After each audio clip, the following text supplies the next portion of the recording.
Hello, everyone. I know it's after lunch, but I think this is going to be one of the best sessions that, uh, not that it is the topic about, but it is also the great minds that we're going to meet. And so I'm Ravi. I'm the co-founder and managing director at Digital, and I will be moderating this panel today. And we have some of the great minds in this panel, and I am confident that we'll be having a wonderful and exhilarating session and on how artificial intelligence and automation in marketing can drive sales and thereby your business. I'm humbled and honored at the same time to invite to this discussion Adish A. Ambrose, CEO and founder, Tim Sots. Please welcome on the stage. Alifia Sura, CEO, Rooftop Sales Marketing Management. Please welcome on the stage. Kat Horsley.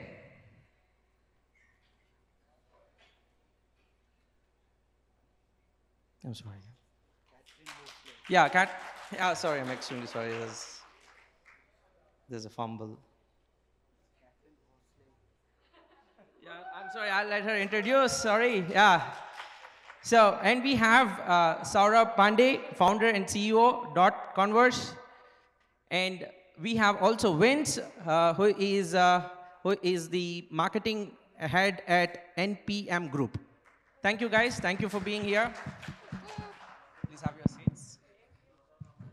So today on our agenda is we're going to discuss about like artificial intelligence. So I'm actually broadly categorized this session into three pieces. One is we will be discussing about marketing automation to drive your sales. Two is we will be discussing about artificial intelligence in marketing.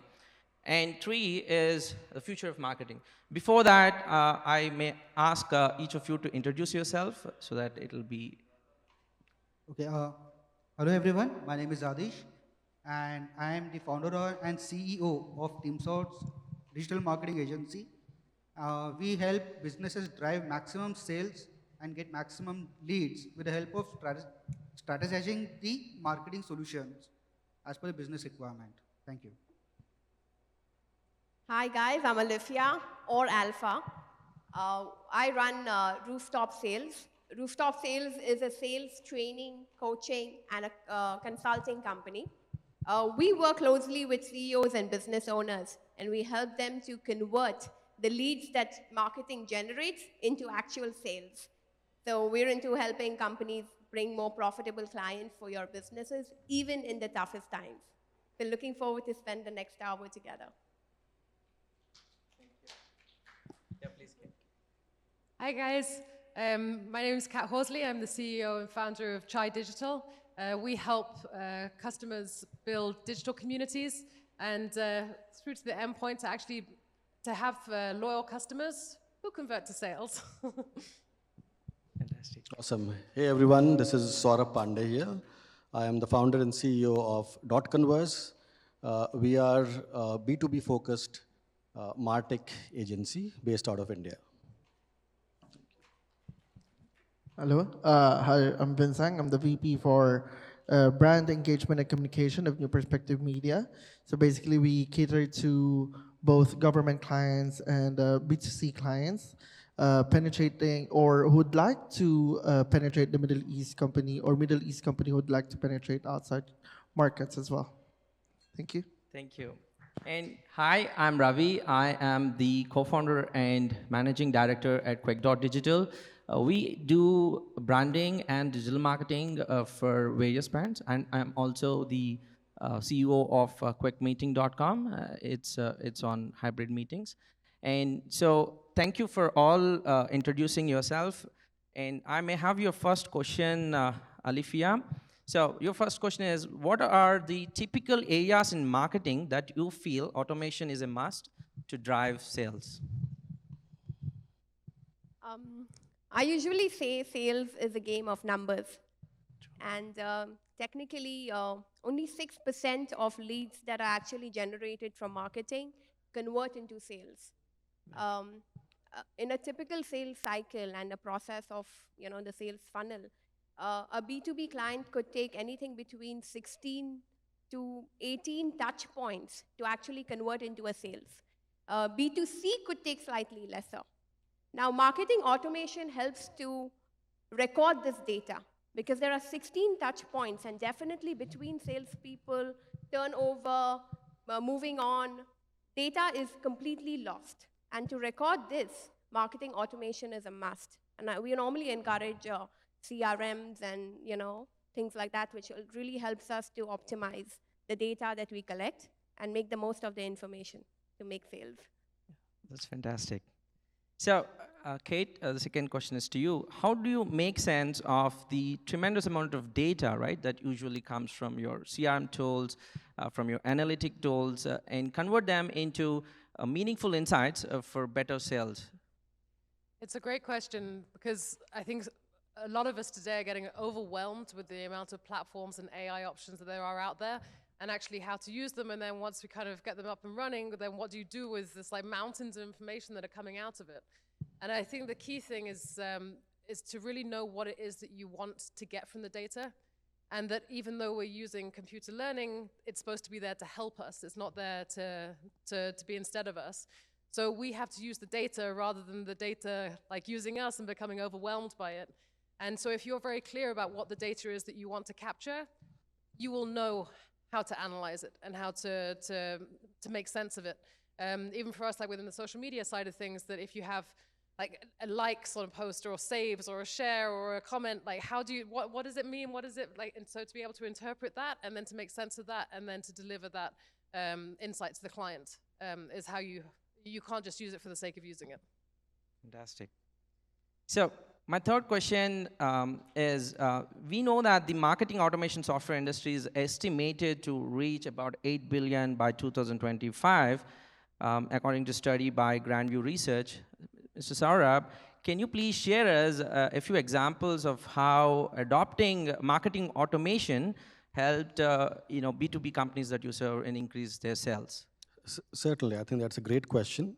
Given the background that various research tells us that almost 70% of organizations have some kind of marketing automation in place. Despite that, there is a challenge, right? We work with some of the very large organizations, Fortune 500, Fortune 1000 grade organizations, and I see that challenge there every day. Because you may have a marketing automation system in place, but you may not have the resources, the time, or the training to use them enough. So that's one challenge that I can see. But I can also give you an example of how we achieved almost $1 million of end sales through the use of marketing automation. And that example, of course, I cannot name the organization, but that organization is based out of UAE. It is a Fortune 500 organization. What essentially Alifia also mentioned is specifically in B2B organizations, the problem or the challenge that we need to sort is that decision makers come from diverse backgrounds. So number one, you don't have one specific decision maker. Number two, you have decision makers who come from various backgrounds. How do you nurture them all together, right? You can't have one message that can fit everyone. That will not work, and that is why precisely you have marketing automation, because you would want to deliver different types of experience and messaging to different people at different stages in the journey. That's exactly what we did for this account. Instead of having a product-centric messaging for everyone, what we did was we designed vertical and function-specific messaging for different decision makers, and that messaging resonated with them.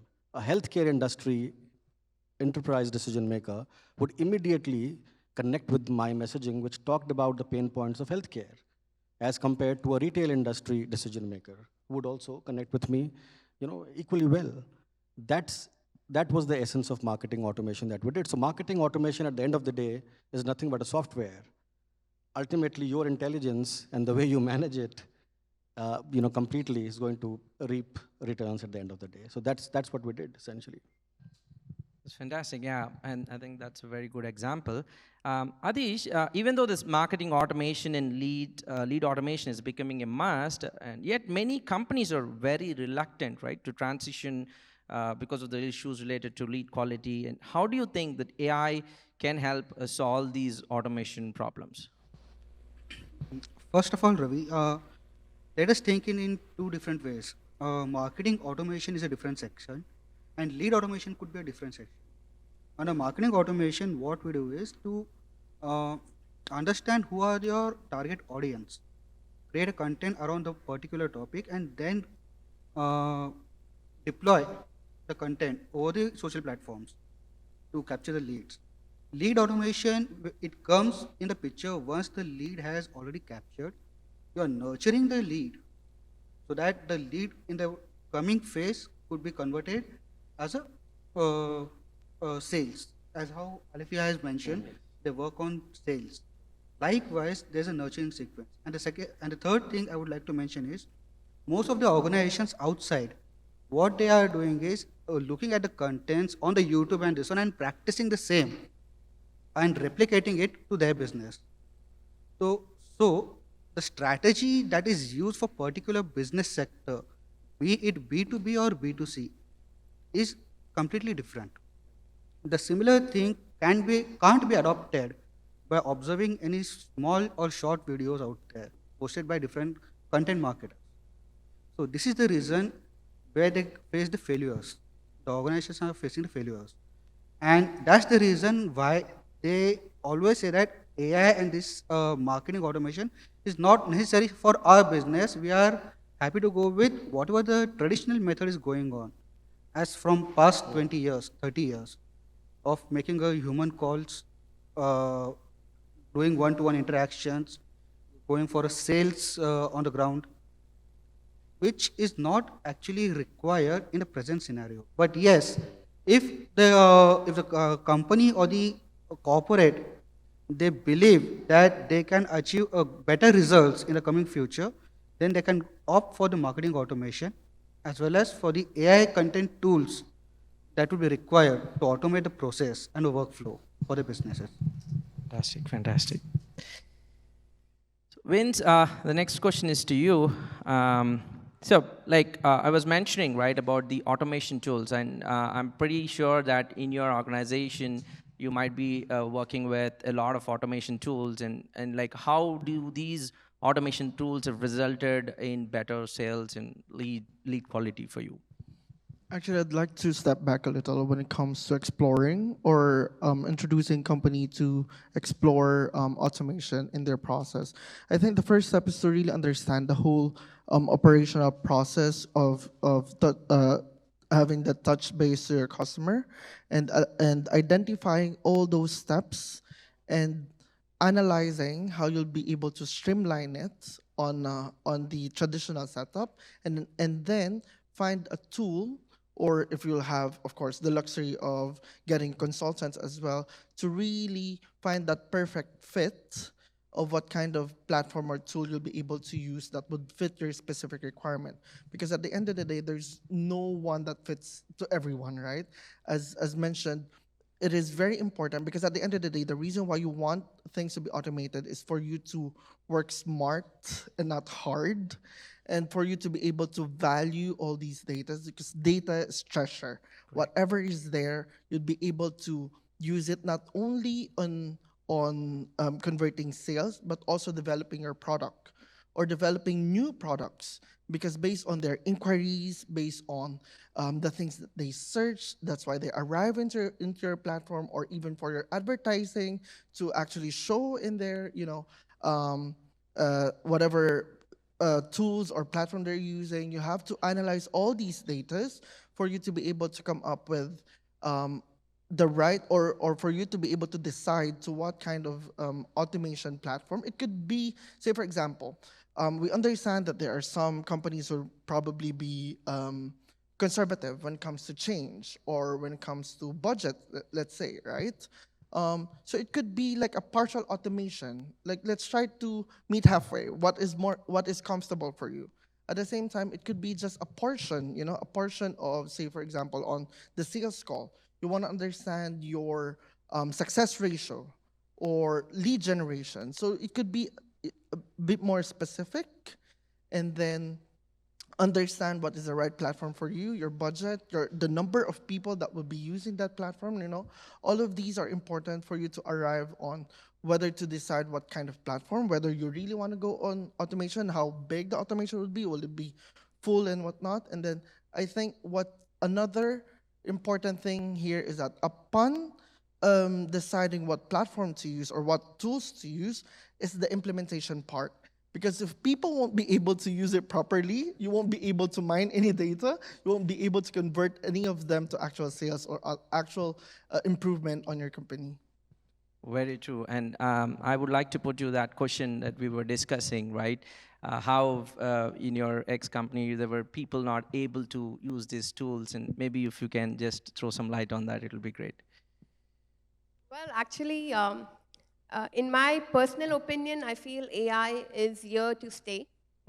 It's one of the fastest growing technology. If Google, Microsoft, IBM, the top global brands are already working towards it. This is a technology here to stay. I was looking at some stats and numbers. We're already at a $52 billion, when in 2018 was only $10 billion. So it's like 300% hike. So I feel there's no sense defending yourself, not going in for it. If you even see simple things like this hotel, the air conditioning has got AI. What temperature I set it on, and when I come back next time. Global chains like Marriott's and Hyatt's and, these guys are putting AI into global technology. So even if you stayed in a Marriott in Dubai, tomorrow you stay in the States, they will still recognize your profile, and they will still be able to set the room or give you the coffee at the time that you want it, and with the sort of sugar. So this is here to stay. It's about information and data, which is becoming intelligent. The minute we move from here to there, data is collected. Privacy, security, of course, we've got to look at all these things, but there is no point defending and moving away, especially talking about sales. Every customer has its moods. Every customer has his preferences. For me, the first thing I want to qualify a lead with is, in our trainings, we say NBAT, need, budget, authority, and time. Does he have the need? How do I know? Is he buying something similar? Does he have the budget? Is he going to buy a Rolls-Royce or just a Toyota? If I know he's buying alternate products, which I'm not going to know. Traditionally, we used to have a store. People would walk in. What would I know about that customer? Today, before I talk to that customer, I want to know everything about him. And AI is already here to let us know. If you look at retail, according to the child and the age of that child, the screen on that signage changes. So you start talking McDonald's ads, or you start talking children. If a mom's passing and if she's pregnant, the digital signage on that screen will, automatically. So this is where we're moving to. So definitely AI. So definitely we see resistance in some companies, but this is the way to go. The faster we move, the better we get. That's amazing. Yeah. So I think AI is going to stay, and the faster you adopt AI into tools and marketing automation, the better it is. So, so what are the what are the typical challenges in marketing automation, right? And using AI in marketing that marketers should be aware of and implement them correctly. I think, Alfie, you're like 100% correct that it's something that's coming to stay. Slightly scary though when you start thinking about like ads changing for kids. Like it's definitely like, and I think that is when you say the challenges of it is that there's a whole new world of challenges that then open up about kind of the ethics behind it. And is that a correct thing to do to be targeting kids? I know that like Facebook and Instagram have gone through so many challenges with that about should they be allowing to be advertised to kids. And then also for those platforms, like you said, with the Marriott, I think it was that they're holding your data so that any time that you go into a hotel room, they remember who you are, they remember your preferences. So from one side, wow, that's a fantastic thing. But from the other side, if that data is used in the wrong way, then it can be quite a scary thing. Even for like platforms like Facebook and things, like the amount of data that they hold on to is insane. And if someone hacks those servers, which they do, we recently had a client's credit card that was actually hacked, that was part of the Facebook. It was, and the money, like hackers got in and they managed to use their card and they weren't able to get the money back from that was spent. So imagine that on a grander scale of what AI can hold, the information that AI can hold. So I think and then it goes back to, as we said, like AI definitely, it's here to stay. It's something that we should use. It's something that's going to help us all as marketers. And we were having a discussion earlier that even in our personal lives, there's so much AI that we actually have, and we don't even realize that we have it in our lives. Yesterday, someone asked me, can I meet you tomorrow at 10 a.m.? And I said, yeah, sure, I'll meet you tomorrow at 10 a.m. And my Siri chimed up, And that was you have a booking tomorrow at 10 a.m. You can't meet them tomorrow. And I was like, what? Well, like, where did that come from? So it was like, I didn't even knew I had it on my wrist. So it's just about like knowing what you're using it strategically. And because I'm sure like a lot of you have used chatbots as well. You go onto a site, they have a chatbot, you start talking to the chatbot, and it starts spitting back like ridiculous answers to you that don't help you at all. So that's an example of a company that hasn't quite figured out how to use the AI yet. But if you go onto a site where they've figured it out, it's a wonderful experience. You don't have to wait for a human person to come on.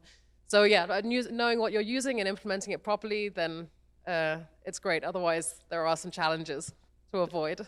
That's very nice. In fact, I was the one who was asking you for 10, and it just said there is a conflict of of your meeting, and it's fantastic. Yeah. And then I said, oh yeah, sorry, I have a meeting tomorrow at 10 a.m. Yeah. Super fantastic. So, Saurabh, I have a question on the chatbots and AI, being used in different ways, right? Like there is dynamic emails that are being sent based on the email on to your customers based on their behavior analytics and all that, right? So, what's your take on chatbots, dynamic emails, and other tools, AI tools in marketing? Awesome. So the other part of the last part of the $1 million story, apart from the content apart from the personification that we could achieve from marketing automation, that is one. We could also create dynamic content from marketing automation, right? Which means that if, for instance, if you were consuming a certain type of content, then the AI system in the automation would automatically sense what kind of content would you next want to read, which is what we see on Netflix also. But here we are using the same technology in a marketing automation platform, right? And that is how we nurture a certain decision maker. So a decision maker from healthcare industry, we want to progress him from an awareness stage to decision-making stage, right? Which means that the content that we have to deliver to him, either in the form of emails, which are dynamic, or content that the person is reading on a platform, or the ads they are seeing on Google or Facebook or wherever, all that should orchestrate, right? So marketing automation by itself is incomplete unless you have orchestration also built into it, right? So this is where orchestration comes into picture. And with the help of AI, we decide what content has to be given to which customer at what time, at which stage, right? And the last piece of this is the one-to-one conversation.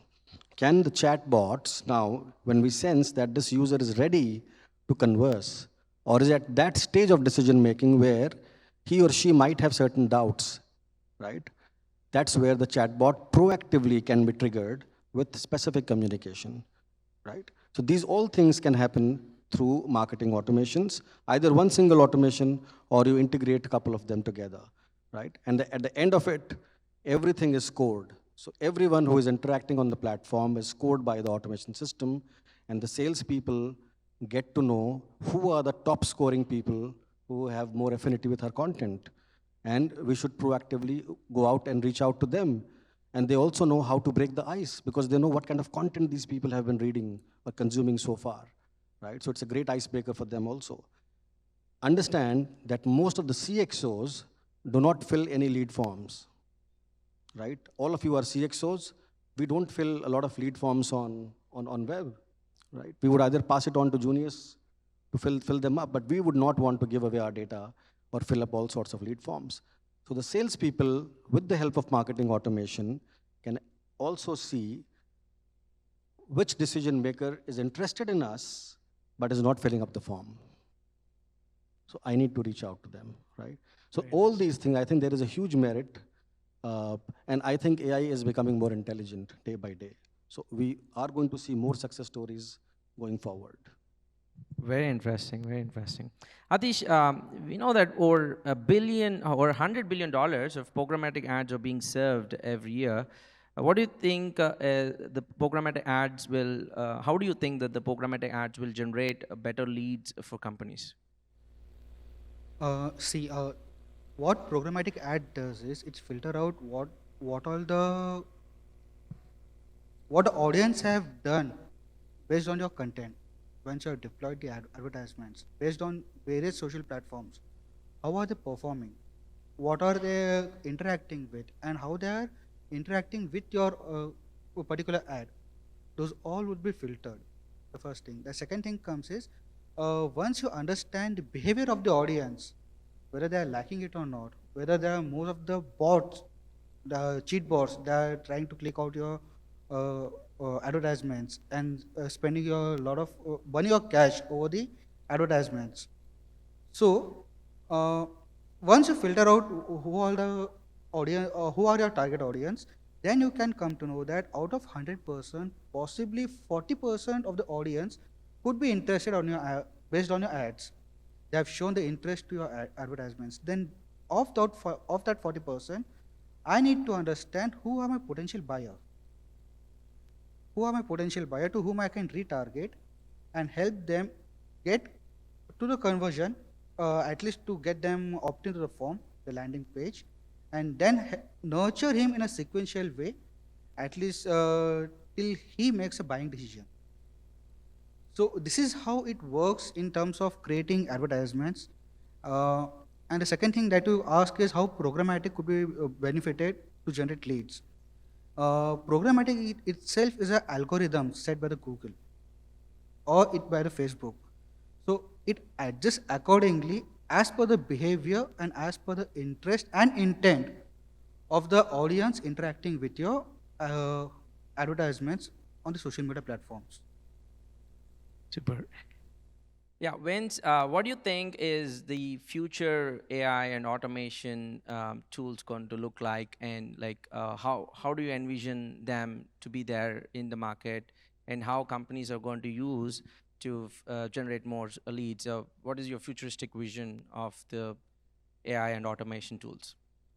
Well, I think that's a very hard question because I mean, like, what you know now is not something true tomorrow, right? When it comes to AI and digital technology, like, say, for example, um, when it comes to programmatics, advertising, like, as you know, a lot of them are relying, or cookies would be a big part of, tracking people, what ads to serve and all that. And given that Google have announced that they have, eliminated that part, so how will be, especially publishers, a publication company under us, so how are these publications will be able to adapt and be able to serve their advertisers to the right audience, or the target audience they're trying to reach.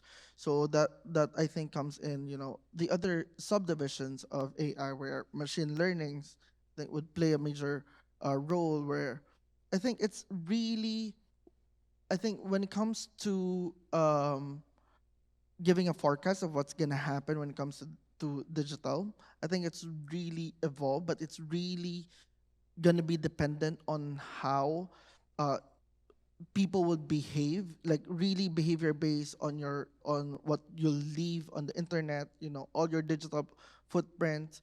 Think as long as we people change our behavior as well, the future of digital and AI would also evolve based on the demand of the people. Very true, and we see it's changing a lot, and that makes a lot of sense. Yeah, so I think I will end the discussion and leave the leave for Q&A from the audience. So just to summarize, so we are looking at automation tools that are being used in lead for lead automation, and we're also looking at AI based improvements to these automation tools that are helping companies to get their leads sorted out better, categorize them better, and address the leads better, and thereby generating better quality sales, right? And so I think AI is very much needed in the automation tools, and I think we will be seeing a lot of traction in that industry, and it's going to be I think $100 billion industry by 2030. So thank you for the panel, and if I'll leave the floor for the questions. Hi, so I'm Hannah. Everything you've said is incredibly logical to me, and I really believe in machine learning and AI. But if you're a small company, can somebody tell me the first 3 steps, the very first 3 steps I need to take to get there? Are you asking this question to me or Vince? Any of you, I don't know, whoever can answer Anyone it. who wants to answer it, take You're it. the specialist, you decide. From my experience as a startup, right, you really don't need to use AI tools at where, it depends on where you are as a startup, right? But then you should have a mindset of usage that, okay, fine, I'm running a campaign now, and I got, I'm generating a lot of leads now.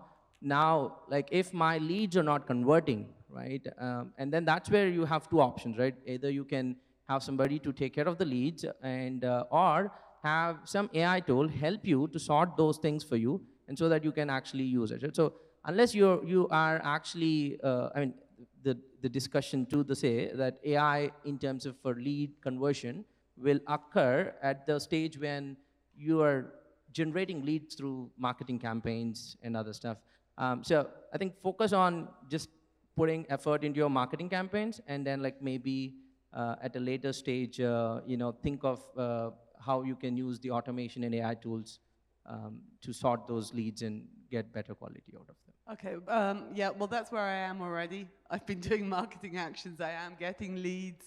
So I'm still kind of missing the first 1, 2, 3 steps to actually go. Maybe we can talk later. That's fine with somebody. Yeah, so if you're looking for, if you're already generating leads, I think Adish is actually working on some tools, so he can help you with the. Excuse me, may I know your name, please, first? Sorry? May I know your name? I'm Hannah. Yeah, Han, hi. So, majorly in automation, what we do is there are multiple tools that could be used in capturing the leads. There are tools like Zapier. I would like to mention those tools as well. Zapier and Integrately, specifically used for the automations, wherein you can automate the advertisements, wherein the people who have visited your website, you can retarget them with the help of different sort of advertisements, like a display kind of ads. Later to that, if already people who have opted to your opt-in form, you can set a different automation campaign in Zapier, wherein those people who have opted to your form, you can send them an email marketing, a nurturing sequence wherein you can, from the thank you note to elaborating what your business is and how you can provide them, or how you can help them in their business. That in that way you can nurture them, and later on you can convert them. For this, there's another tool where I could suggest, that is Vbound or Unbounce, wherein you can create a landing page with a opt-in form to capture the lead. And this way you can set up an automation. Thank you very much. That was helpful. Anyone else? Any questions to the audience? Oh, did one of you? Someone? I have a question. In a physical activation, if we were to do something, let's say in a mall, where we have a setup and we're going to display, there was an example that you had stated where if a kid were to walk past the activation, the ad would be customized for the kid. Likewise, is it possible through AI to detect the mood of a person and provide ads for them? Or suggestions for them? For instance, if Netflix wants to do a campaign where they have a physical activation and a person walks in front, they stand in front of this activation, they're sad, and Netflix comes up with a bunch of suggestions which shows happy films. Or they're walking in with a pet and Netflix gives them suggestions of pet films. Is it possible to do something like that? I think there is a lot of research in that space that is going on, and I know a couple of Indian companies that were working on this mood-based AI, not specifically for marketing, but helping them curate the content and give specific content to based on the moods of where you are. Like even they made the suggestions that based on your previous history of what you have been experiencing. And maybe I think somebody I think can. I'd agree. There are many, many disruptions, and this is where the thought process of the industry is moving. So when they started with, if it's raining outside, or there are certain things which come from the internet, but then they're also identifying things on your personal characteristics and your personal modes and your times of the day when you behave differently. And so it's a behavioral, and it's a geographical and psychometrics, and all these touch points are getting captured more and more. So like in our watch, we come to know how much I slept. And then based on that, that's an internet, that's a data. And based on that, it can give me music, or it can give me, so everything, and that's where your behavior can come in, right? So your BM, your body mass index gets captured. The number of steps you took today get captured. So based on that, you pretty much can tap a lot of things, and that's where the research is going. See, as long as you don't get too intrusive, I think at the end of the day, it's all about data. And how much are you willing to pass on that data to everyone else, right? Would you want to pass on your mood data to the marketers? That's a billion-dollar question, right? I think that's a personal choice, and you have options to opt in or opt out. And in another language of calling it intrusive, you call it user experience, you call it guest interface. So it's called UI, UX, and guest. That's a new terminology they use for the words like intrusive in the market. And that's where we call it that the world is moving to an experiential economy now. Don't tell me what it is. Show me what it is. Let me experience it. Let me touch it. Let me feel it. So include me in your world, and that's where the world is going. I think if it's worth the payoff as well, if the data that you have to give up to get this experience, if the experience is worth it, then you're...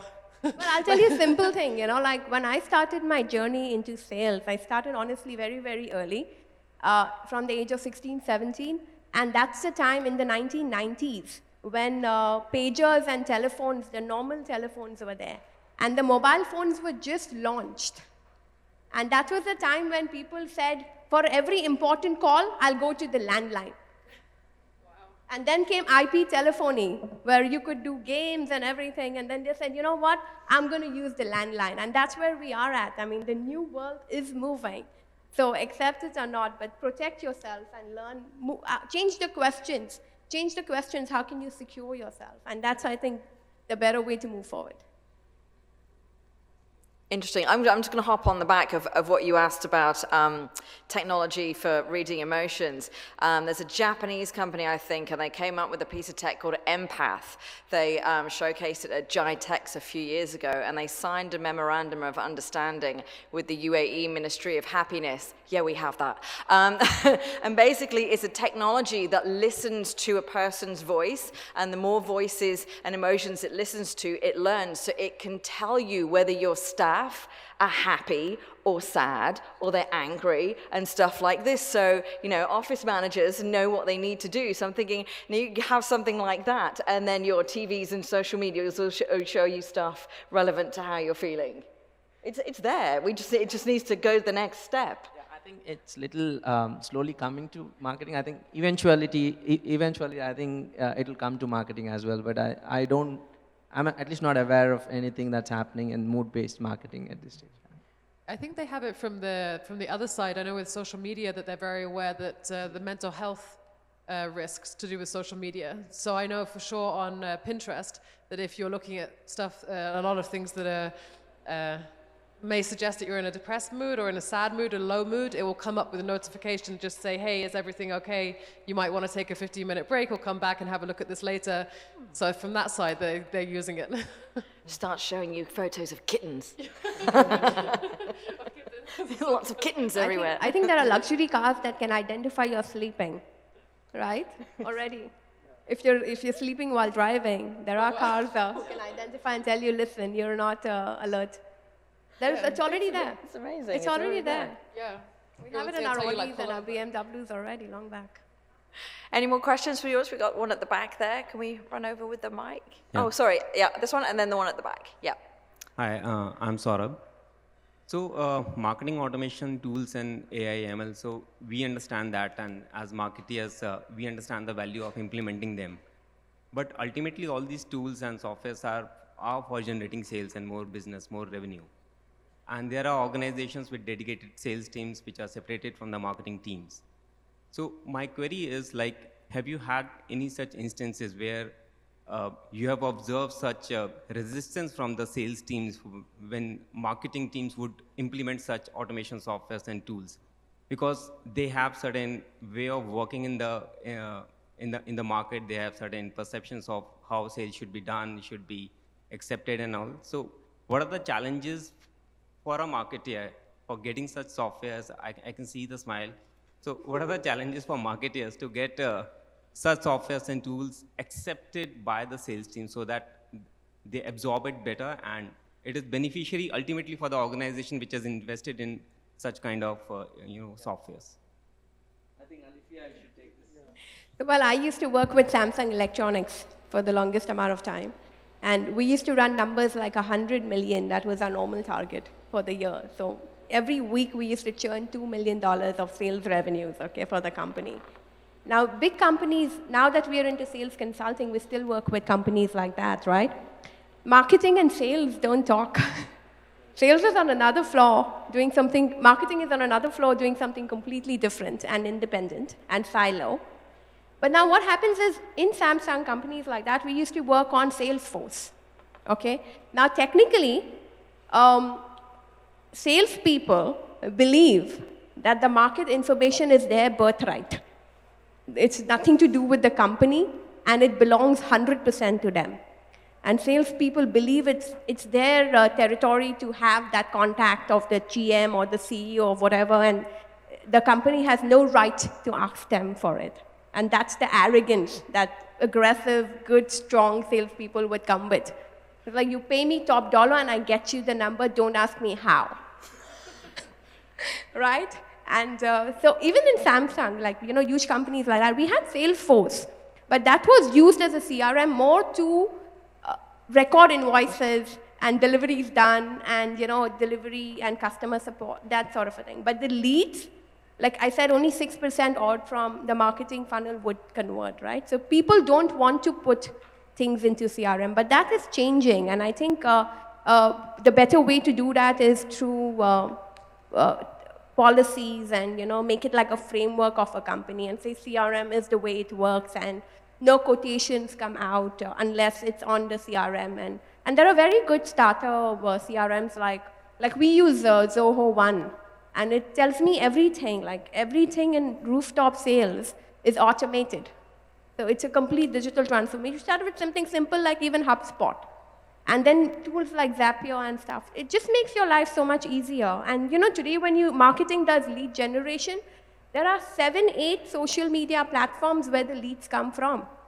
Like, how do I know if and sometimes worse when you outsource it to a digital agency, because they do engagement and stuff, and then there are chatbots, but it doesn't collect, like, who said what to who on the 7th call or the 5th call, or where does it collect, So it's a must. It's really a must. But yes, this dialogue needs to continue. Marketing and sales need to work together. Just to add to that, if you go to Upwork and Fiverr and type Salesforce support, for instance, right? You'll find thousands of them. Why do you find thousands of Salesforce support managers or HubSpot support executives who can give you support in terms of managing your CRM? Because 50% of salespeople do not put their data in the CRM. They have never put, they will never put. Forget about policies and frameworks. 80%. Right? You need an automation system which can collect the data as much in an automated fashion as possible. Maybe through integration of LinkedIn's Sales Navigator, maybe through other possible forms of integrations. Another problem is that every year, 25% of the data that you put in the CRM gets degraded. People change jobs. How do you update that? Your salespeople change jobs. How do you update that data? So marketing automation today, to answer your question, has this capability of updating proactively this data by mining various social platforms and putting it up to date. Right? But that's a clear challenge. I agree to that. And last question at the back, very quickly. Yeah, hi. So my question is, in the perspective of a customer, there's a very thin line between the company being intrusive and creepy or the company being really helpful in giving me a solution that I need, right? So regarding the example that you gave about Pinterest detecting my mood, personally, I would find that extremely disturbing.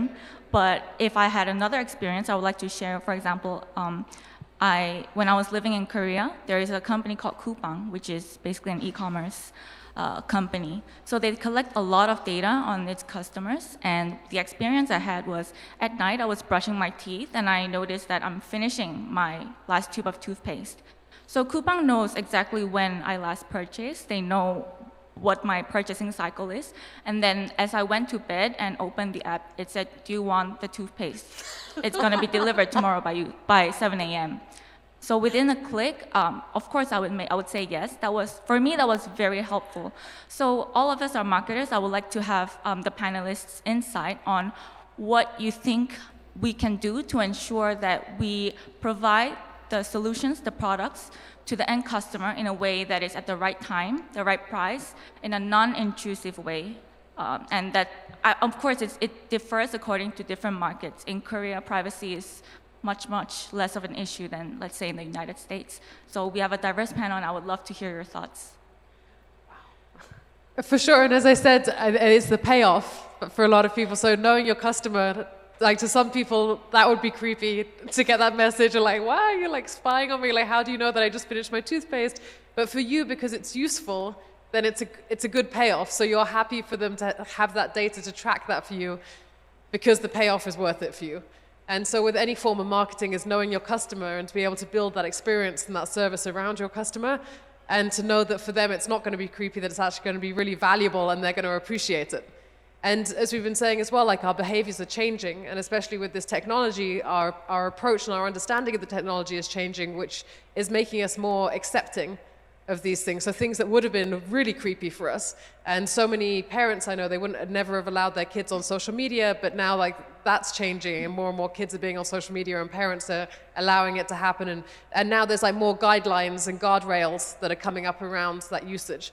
And as companies, we're all going to make mistakes. As marketers, we're all going to make mistakes. There's something that we're going to think is a fantastic idea, and then we run the campaign and realize it's an absolute disaster.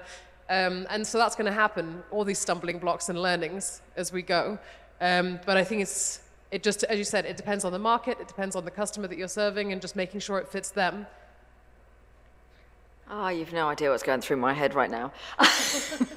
Depends what you're running out of and when, I guess, you know. Any more thoughts on that one before we end? Again, to the question asked by the fellow person over there, what is the difference between the sales as well as in the marketing automation, where we can capture the leads and convert into sales, right?